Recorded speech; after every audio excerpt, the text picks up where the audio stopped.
मेरे प्रियजनों, आप सभी को नमस्कार। आप सभी का स्वागत है मेरे सनातन भक्ति संस्कृति चैनल पर। आप सभी को मैं जिसमें श्री रामचरितमानस कह के सुना रही हूँ, तुलसीदास जी द्वारा लिखित। मैं बालकांड पर हूँ।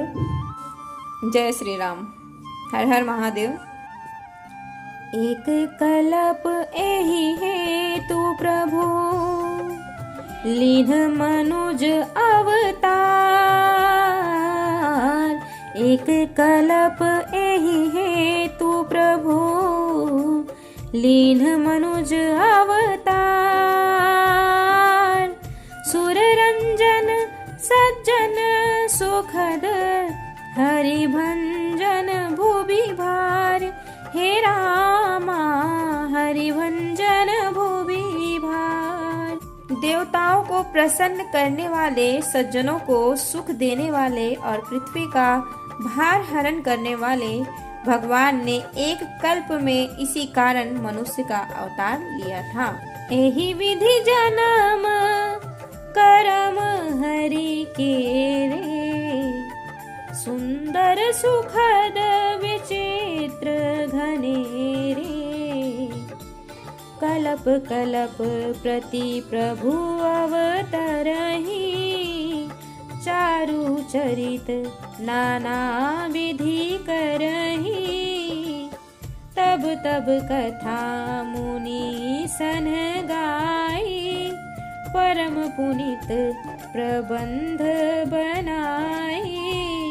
विविध प्रसंग अनूप बखाने।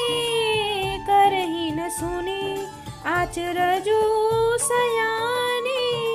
हरि अनंत हरि कथानंता। कहि सुनहि बहु विधि सब संता।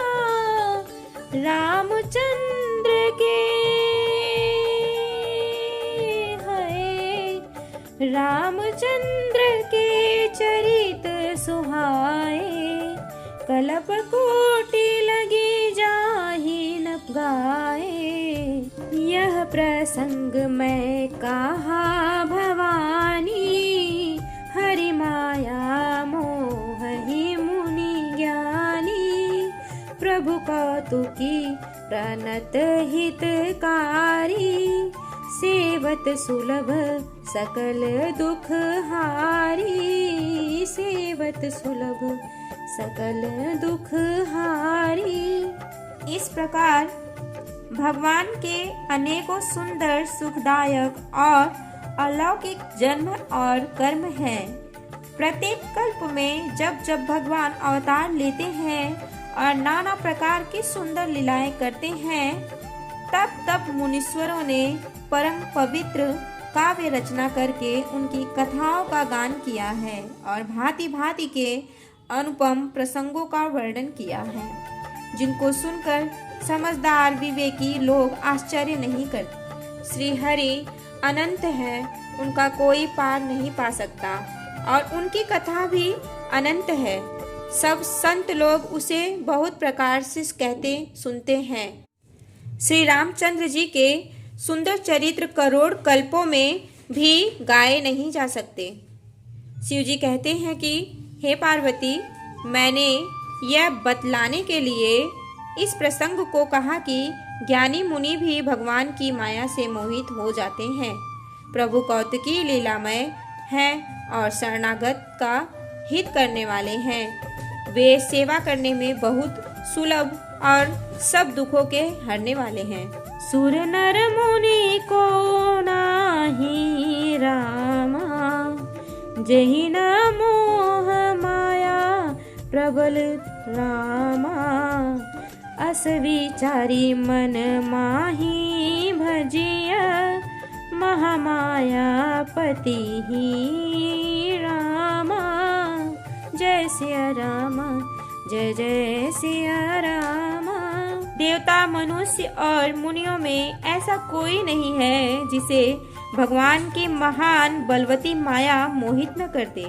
मन में ऐसा विचार कर उस माया के स्वामी प्रेरक श्री भगवान का भजन करना चाहिए।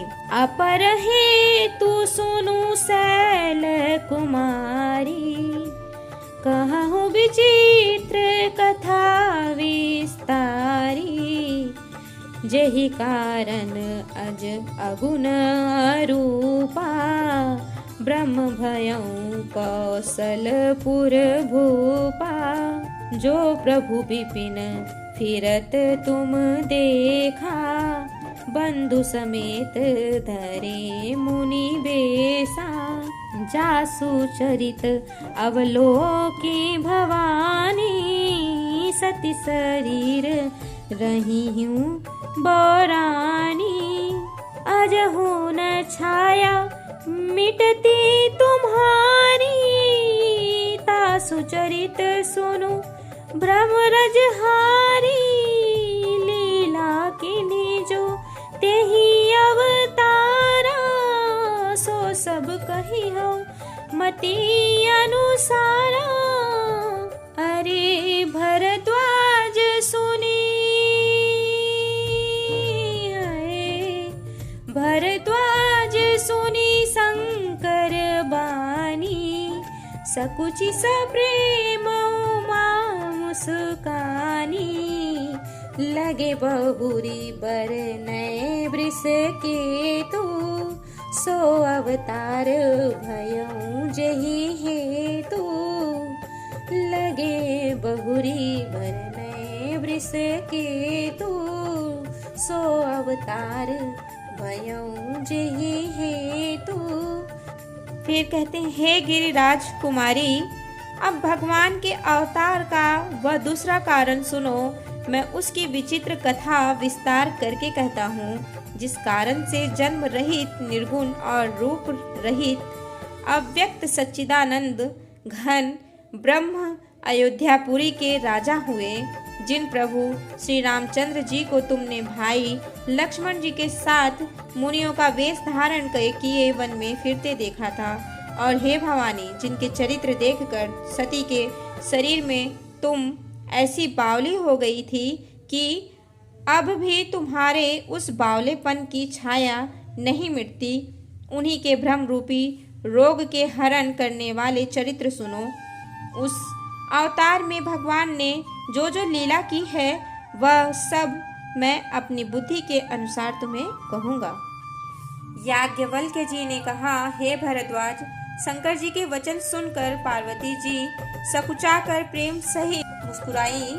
फिर वृषकेतु शिव जी जिस कारण से भगवान का वह अवतार हुआ था, उसका वर्णन करने लगे। सो मैं तुम सन कहूँ सबू, सुनो मुनिस मन लाई। सो मैं तुम सन कहूँ सबू, सुनो मुनिस मन लाई। राम कथा कलिमल हरनी, मंगल करनी सुहाई। हे रामा, मंगल करनी सुहाई। कहते हैं, हे मुनीश्वर भरद्वाज, मैं वह सब तुमसे कहता हूँ, मन लगाकर सुनो। श्री रामचंद्र जी की कथा कलयुग के पापों को हरने वाली, कल्याण करने वाली और बड़ी सुंदर है। स्वयंभू मनु अरु सतरूपा, जिन्हते भय नर सृष्टि अनुपा। दंपति धर्म आचरण नीका, अजहु गाव श्रुति जिन्हें कैलिका। नृपुतान पाद सुत तासु, ध्रुव हरि भगत भयउ सुत जासु। लघु सुत नाम प्रिय व्रत ताहि, वेद पुराण प्रशंसहि जाहि। देवहूति पुनि तासु कुमारी, जो मुनि करदम कै प्रिय नारी। आदि देव प्रभु दीन दयाला, जठर धरेऊ जेहि कपिल कृपाला। सांख्य शास्त्र जिन्ह सांख्य शास्त्र जिन प्रगट बखाना, तत्व विचार निपुण भगवाना। तेहि मनुराज कीन बहु काला, प्रभु आयसु सब विधि प्रतिपाला। तेहि मनुराज कीन बहु काला। कहते हैं स्वयंभू मनु और उनकी पत्नी शत्रुपा, जिनसे मनुष्यों की यह अनुपम सृष्टि हुई, इन दोनों पति पत्नी के धर्म और आचरण बहुत अच्छे थे। आज भी वेद जिनकी मर्यादा का गान करते हैं, राजा उत्तानपाद उनके पुत्र थे, जिनके पुत्र प्रसिद्ध हरिभक्त ध्रुव जी हुए। उन मनु जी के छोटे लड़के का नाम प्रियव्रत था, जिसकी प्रशंसा वेद और पुराण करते। पुनः देवहूति उनकी कन्या थी, जो कर्दम मुनि की प्यारी पत्नी हुई और जिन्होंने आदि देव दिनों पर दया करने वाले समर्थ एवं कृपालु भगवान कपिल को गर्भ में धारण, तत्वों का विचार करने में अत्यंत निपुण जिन कपिल भगवान ने सांख्य शास्त्र का प्रकट रूप में वर्णन किया, उन स्वयंभू मनु जी ने बहुत समय तक राज्य किया और सब प्रकार से भगवान की आज्ञा रूप शास्त्रों की मर्यादा का पालन किया। होई न विषय भवन बसत, भाचौथपन जय श्री रामा। हृदय बहुत दुख लाग जन्म, गयऊ हरि भगति बिनु रामा। जय श्री राम जय जय सिया रामा। घर में रहते बुढ़ापा आ गया, परंतु विषयों से वैराग्य नहीं होता। इस बात को सोचकर उनके मन में बड़ा दुख हुआ कि श्री हरि की भक्ति बिना जन्म यूं ही चला गया। बर बस राज सुतहि तब दीना, नारी समेत गवन बन कीन्हा। तीरथ बर नैमिष विख्याता, अति पुनीत साधक सिद्धि दाता। बसहि तहाँ मुनि सिद्ध समाजा, तहि हरसि चलेऊ मनु राजा। पंथ पात सोहहि मति धीरा, ज्ञान भगति जनु धरे शरीरा। पहुँचे जाई धेनुमति तीरा, हरसि नहाने निर्मल नीरा। मिलन सिद्ध मुनि ज्ञानी, धर्म धुरंधर नृप ऋषि जानी। जह जह तीरथ रामा, जह जह तीरथ रहे सुहाए। मुनि न सकल सादर करवाए, कृष शरीर मुनि पट परिधाना। सत समाज नित सुनहि पुराना, कृष शरीर मुनि पट परिधाना। तब मनु जी ने अपने पुत्र को जबरदस्ती राज्य देकर स्वयं स्त्री सहित वन को गमन किया। अत्यंत पवित्र और साधकों को सिद्धि देने वाला तीर्थों में श्रेष्ठ नौमी पारण्य प्रसिद्ध है। वहाँ मुनियों और सिद्धों के समूह बसते हैं। जहाँ राजा मनु हृदय में हर्षित होकर वहीं चले। वे धीर बुद्धि वाले राजा रानी मार्ग में जाते हुए ऐसे सुशोभित हो रहे थे मानो ज्ञान और भक्ति ही शरीर धारण किए जा रहे हों। चलते चलते वे गोमती के किनारे जा पहुँचे। हर्षित होकर उन्होंने निर्मल जल में स्नान किया। उनको धर्म धुरंधर राजर्षि जानकर सिद्ध और ज्ञानी मुनि उनसे मिलने आए। जहाँ जहाँ सुंदर तीर्थ थे, मुनियों ने आदर पूर्वक सभी तीर्थ उनको करा दिए। उनका शरीर दुर्बल हो गया था। वे मुनियों के सेक वल्कल वस्त्र धारण करते थे और संतों के समाज में नित्य पुराण सुनते थे। करहि आहार साक पल कंदा, सुमिरहि ब्रह्म सच्चिदानंदा।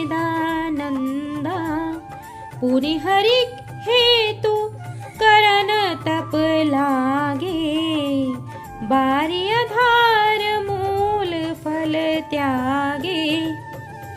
उर अभिलाष निरंतर होई, देखिए नयन परम प्रभु सोई। अगुण खंड अनंत अनादि, जहि चित ही परमारथ बादी।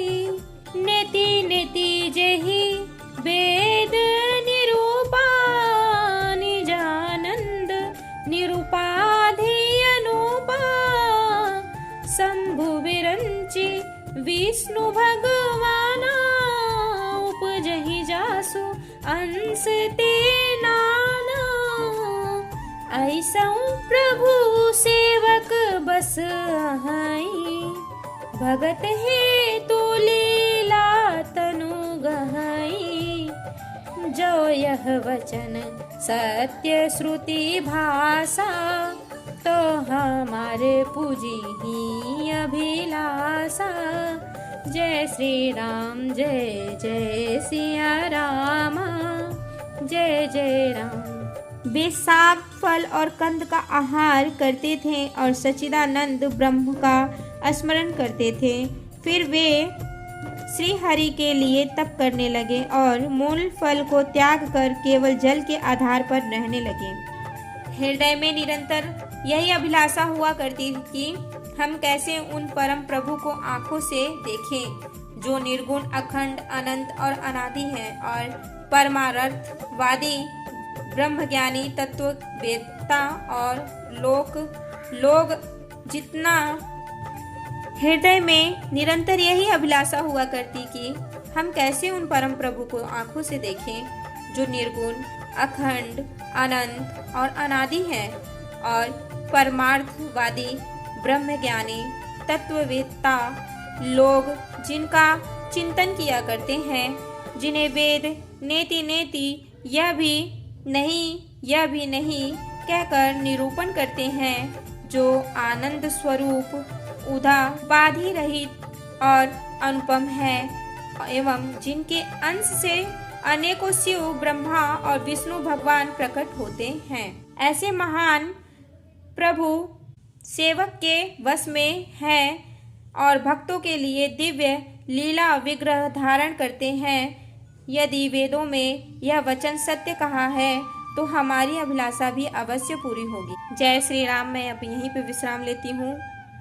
आप सभी पर राम जी की कृपा बनी रहे और मैंने जो अभी रामलीला, राम कथा कहा है उसमें जो भी त्रुटि हो मुझे राम जी क्षमा करें। मैं आप सबसे भी निवेदन करती हूँ कि जो भी मेरे इस कथन में त्रुटि हो वो मुझसे साझा करें।